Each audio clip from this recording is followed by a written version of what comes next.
रक्षा करो हे राधा कृष्ण हमारी रक्षा करो। ये बुद्धि माताओं बहनों के प्रति राक्षसी भाव को प्राप्त हो रही। अब इसी का गलत अर्थ कर दिया जाए तो निंदनीय हो जाएगा। भाव से देखा जाए तो इसका अर्थ होता है कि ये मेरी बुद्धि राक्षसी स्वभाव की हो गई, जो माता बहनों पर ये भोग दृष्टि रखती है।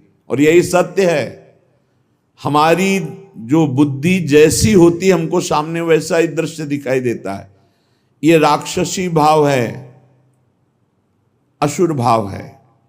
आसु कहते हैं प्राणों को, जो केवल प्राणों के ही पोषण में लगा हुआ है, केवल इंद्रिय सुखों के ही भोगने में लगा हुआ है, वो असुर भाव को प्राप्त है, वो राक्षसी बुद्धि है। इसमें किसी का क्या दोष कि आप क्या देखते हैं? आपका दोष है या सामने वाली वस्तु व्यक्ति स्थान का दोष है? तो हे राधा कृष्ण, हे श्यामा श्याम, राधा कृष्णो निज करुणया सर्वतो रक्षताम माम। हे राधा कृष्ण, आप मेरी रक्षा कीजिए। सुविषम कृते रक्षतम रक्षतम च। क्या रक्षा हो जाएगी? मेरी बुद्धि का दर्शन ठीक हो जाए।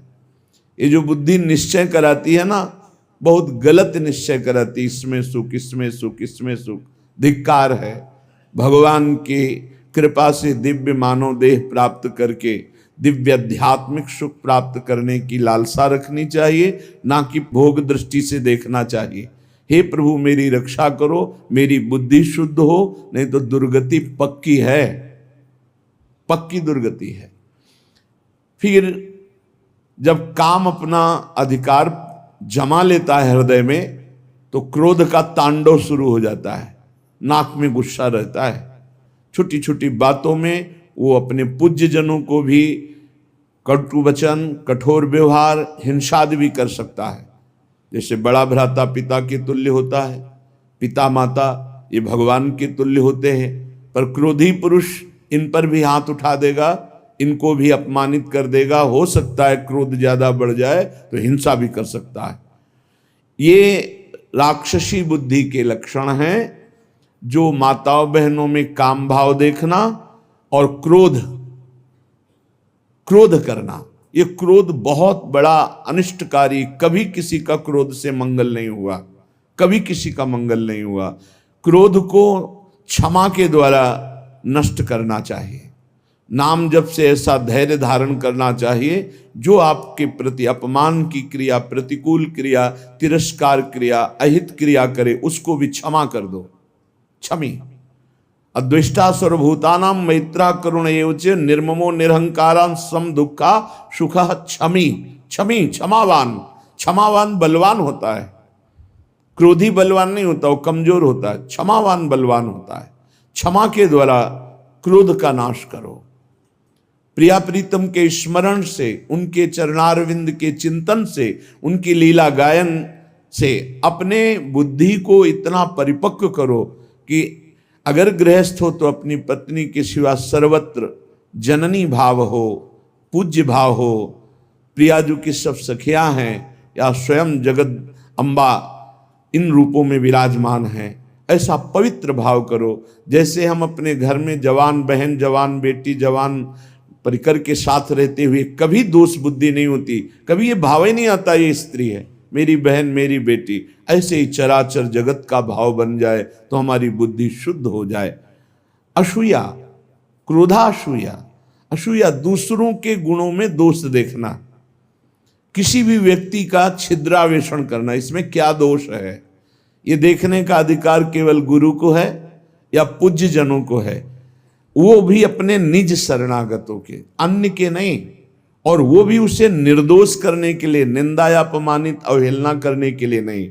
दूसरों के गुणों में दोष देखना ये सबसे बड़ी हानिकारक वृत्तियां हैं। ये जो वर्णन की जा रही है, माता बहनों में काम भाव और क्रोध भाव और दूसरों के गुणों में दोष देखना और मद। किसी भी प्राकृतिक वस्तु को लेकर के जो अहम वृत्ति प्रकट होती है उसे मद कहते हैं। ये मद नष्ट करने वाला होता है।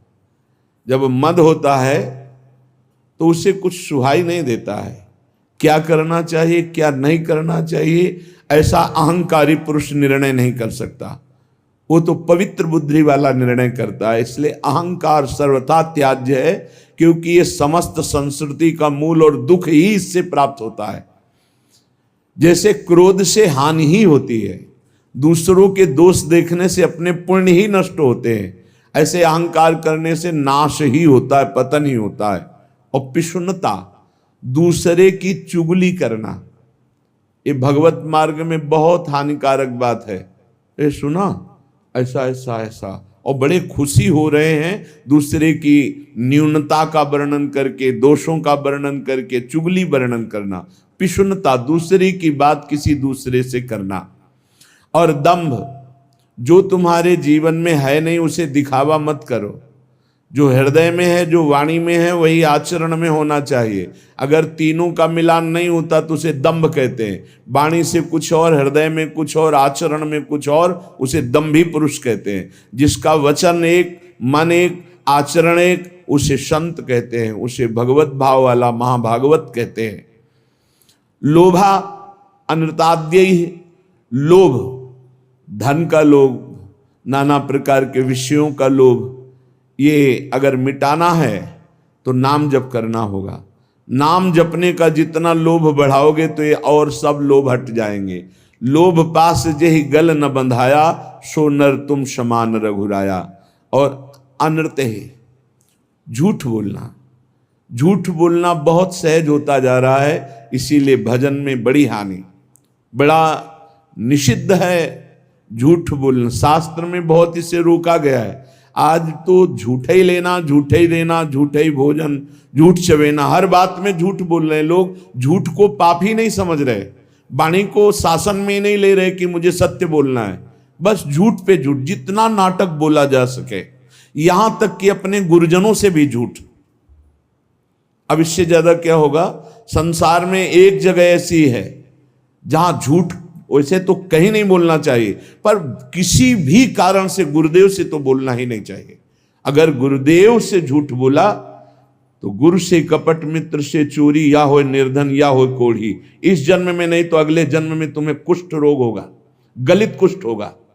गुरुदेव से अनृत बोलना, कपट करना, छल छुपाव करना, चलो इस जन्म में नहीं तो कल्याण तो नहीं होगा, मोक्ष को तो प्राप्त होगे ही नहीं, अगला जन्म जरूर कुष्ठी बनोगे, या फिर ऐसी दरिद्रता को प्राप्त होगे कि जो जीवन भर महान कष्ट देता रहे।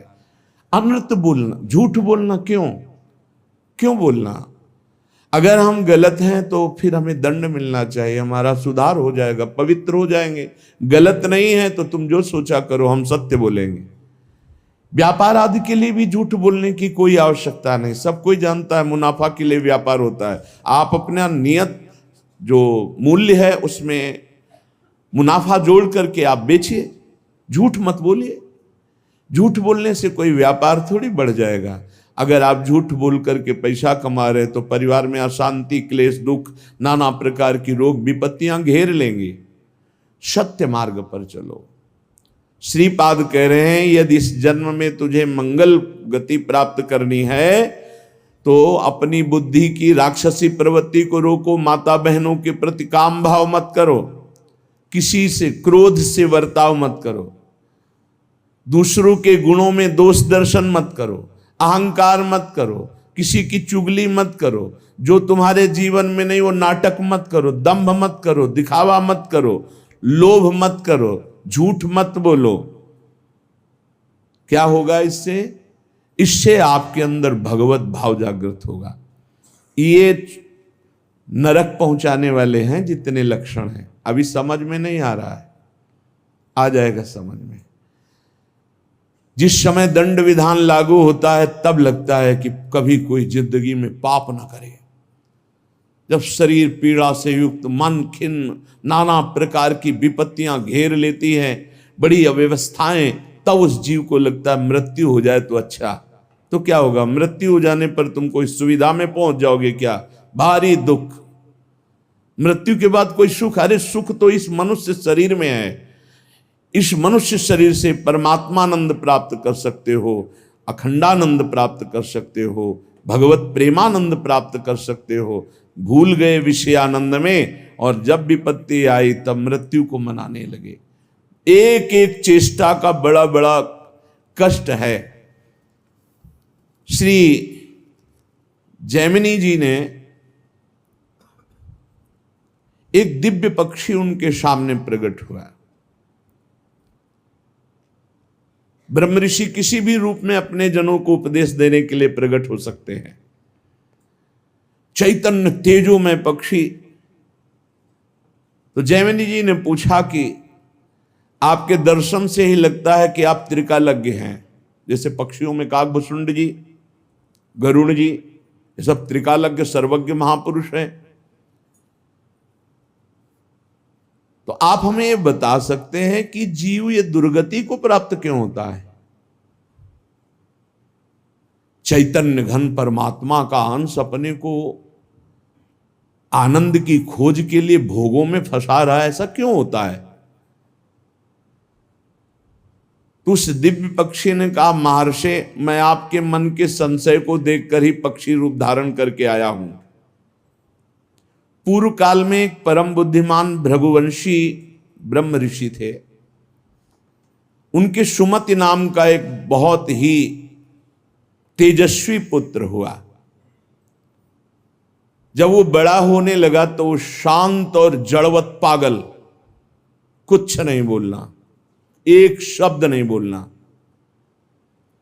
जब उपनयन संस्कार यज्ञोपवीत हुआ, ब्रह्म ऋषियों में होता है, तो पिता ने कहा, सुमते, आज तक मैंने तुमसे कुछ नहीं कहा, लेकिन अब तुमको गायत्री अध्ययन, मंत्र अनुष्ठान, वेदाध्ययन ये सब करना होगा। भिक्षान्न से शरीर पोषण करो, गुरुकुल में वास करो, वेदों का अध्ययन करो, गायत्री अनुष्ठान करो, पूर्ण ब्रह्मचर्य, ब्रह्म तेज संपन्न हो, फिर गृहस्थाश्रम में प्रवेश करो और उत्तम धर्म का अनुष्ठान करके भगवत प्राप्ति करो। मनुष्य जीवन का यही लक्ष्य है। प्रथम चरण जिंदगी का जिसका ब्रह्मचर्य से जाता है, पूरा जीवन आनंदमय होता है।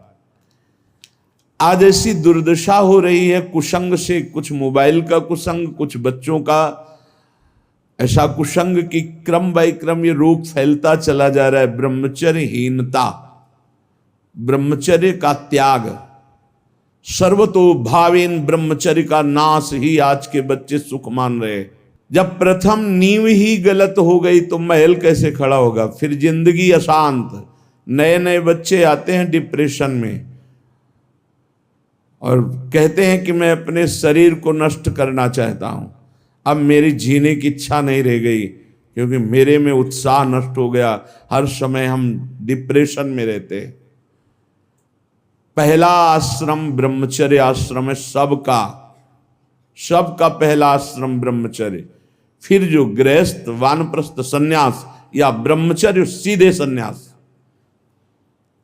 बेटा तुम इन नियमों का पालन करो तो तुम्हें ब्रह्म की प्राप्ति होगी। कौन सा शोक है जो तुमको बोलने नहीं देता? मैं तेज से बता रहा हूं कि तुम साधारण जीव नहीं हो जो हमारे पुत्र बने हो, तुम्हारे ब्रह्म तेज से, पर तुम पागल जैसे रहते हो, एक भी शब्द नहीं बोलते हो।